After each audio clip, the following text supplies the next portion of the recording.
கதைக்கும் நிலா வந்தாச்சு. உங்களுக்கு புத்தகம் வாசிக்கிற பழக்கம் இருக்கா? இல்லை புத்தக வாசனைனா ரொம்ப பிடிக்குமா? இன்னைக்கு ஆகஸ்ட் 9 சர்வதேச புத்தக பிரியர்கள் தினம்.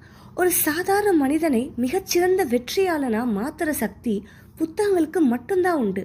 புத்தகம் வாசிக்கிறதால நமக்கு கிடைக்கிற 3 ஆச்சரியமான நன்மைகள் என்னன்னு தெரியுமா?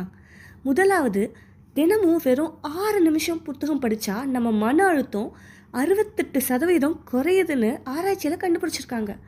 இரண்டாவது, நாம் ஒரு நாவல் அல்லது கதை புத்தகம் படிக்கும்போது நம்ம மூளையோட கற்பனை திறனும் ஞாபக சக்தியும் பல மடங்கு அதிகமாக வேலை செய்யுது. மூன்றாவது, உலகத்தில் இருக்கிற மிகச்சிறந்த தலைவர்கள் மற்றும் கோடீஸ்வரர்களோட முதன்மை பழக்கமே தினமும் புத்தகம் வாசிக்கிறது தான்.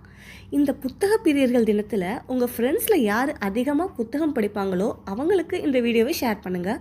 இது போன்ற பல இன்ட்ரெஸ்டிங்கான கண்டென்ட்டுக்கு நம்மளோட சேனலை ஃபாலோ பண்ணி சப்ஸ்கிரைப் பண்ணிடுங்க. டாடா.